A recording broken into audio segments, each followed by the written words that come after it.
ఇప్పుడు మనం పూర్తిగా డిజిటల్ మీడియా యుగంలో జీవిస్తున్నామండి.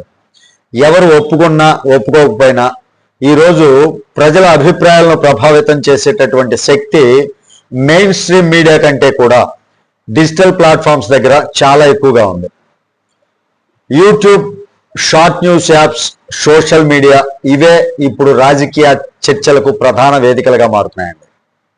ఈ నేపథ్యంలో ఒక కీలక సమాచారం, ఒక పార్టీకి సంబంధించినటువంటి కీలక సమాచారం వెలుగులోకి వచ్చింది. ఆంధ్రప్రదేశ్లో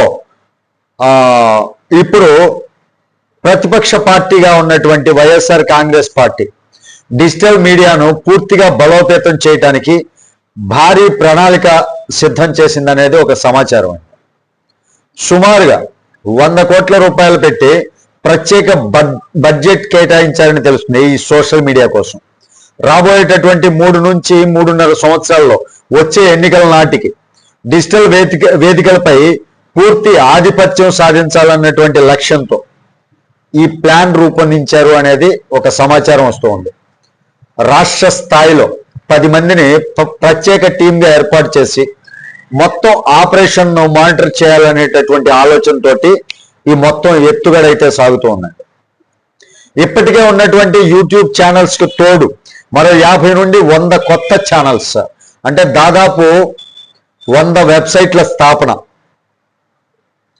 అంటే యూట్యూబ్ ఛానల్స్ 100 కొత్త ఛానల్స్, దానితో పాటుగా దాదాపుగా 100 వెబ్సైట్లు కొత్త వాటిని రూపొందించడం. అంటే ప్రతి జిల్లాకి, ప్రతి నియోజకవర్గానికి ప్రత్యేక న్యూస్ వెబ్సైట్లు, లోకల్ షార్ట్ న్యూస్ యాప్స్ కావచ్చు, ఇవన్నీ కూడా. ఇక్కడ గమనించాల్సినటువంటి విషయం ఏంటంటే ఈ వెబ్సైట్లు, యాప్స్ మొదటి 2 సంవత్సరాలు పూర్తిగా న్యూట్రల్ న్యూస్ ఫార్ములా పనిచేస్తాయనేది సమాచారం. అంటే న్యూట్రల్ గా న్యూస్ ఇస్తున్నట్లుగా జనాల్ని ఆకర్షించే విధంగా అన్నమాట.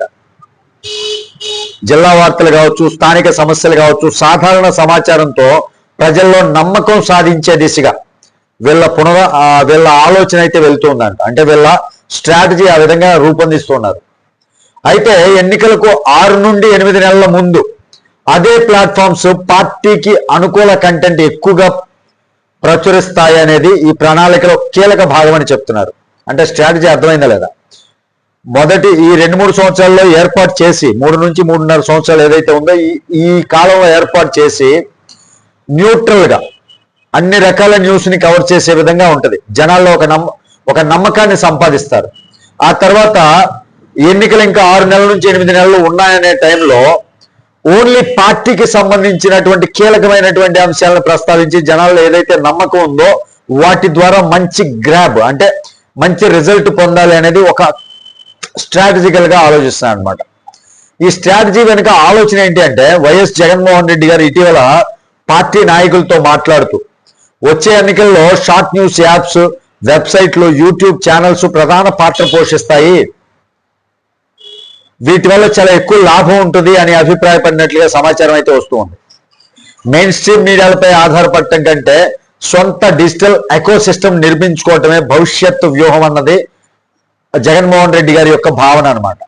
ఇక్కడ మరో ఆసక్తికరమైనటువంటి అంశం ఏంటంటే తెలుగుదేశం పార్టీ గతంలో ఐటీ విభాగం ద్వారా సోషల్ మీడియాలో యాక్టివ్గా పనిచేసినట్లు తెలిసిందే. అదే తరహాలో వైసీపీలో కూడా స్పెషల్ సోషల్ మీడియా టీమ్ ఏర్పాటు చేసేటటువంటి ఆలోచన ఉంది అనేది ఒక రకమైనటువంటి సమాచారం వస్తూ ఉంది.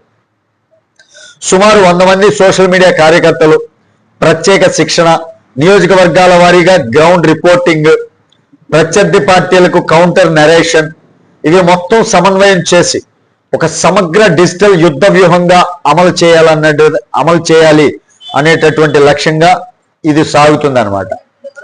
ఇక్కడ మనం అందరం కూడా 2 విషయాలు గమనించాలి. డిజిటల్ మీడియా ప్రభావం నిజంగానే పెరిగిందండి వాస్తవానికి. అయితే ప్రజలు కూడా ఇప్పుడు మరింత అవగాహనతో ఉంటున్నారు. కొత్తగా వస్తున్నటువంటి వెబ్సైట్లు, యాప్స్, యూట్యూబ్ ఛానల్స్ ఇవి నిజంగా న్యూట్రల్వా లేక ఏదైనా రాజకీయ వ్యూహంలో భాగమా అన్నది పరిశీలించడం అవసరం కూడా ప్రతి ఒక్కరికి. ఎందుకంటే డిజిటల్ ప్లాట్ఫామ్స్ వేగంగా సమాచారాన్ని వ్యాప్తి చేస్తాయి, రైట్. అదే సమయంలో అవి ప్రజాస్వామ్యాన్ని కూడా ప్రభావితం చేస్తాయనేది గుర్తుపెట్టుకోవాల్సినటువంటి విషయం. మొత్తానికి వచ్చే ఎన్నికలు కేవలం గ్రౌండ్ క్యాంపెయిన్స్ మీద కాకుండా డిజిటల్ వేదికల పైన కూడా జరగనున్నాయన్నటువంటి సంకేతాలు వినిపిస్తున్నాయి. కొత్త కొత్త న్యూస్ యాప్స్, వెబ్సైట్లు, ఛానల్స్ కనిపించినప్పుడు ప్రేక్షకులు కొంచెం జాగ్రత్తగా ఆలోచించి సమాచారం వినియోగించుకోవటం మంచిదండి. ఇది రాజకీయ డిజిటల్ వ్యూహాలపై ఒక ప్రత్యేకమైనటువంటి నివేదిక అన్నమాట. దీనిపైన మీ అభిప్రాయం ఏంటి అనేది కామెంట్ సెక్షన్లో తెలియజేయండి. Thank you. జై హింద్.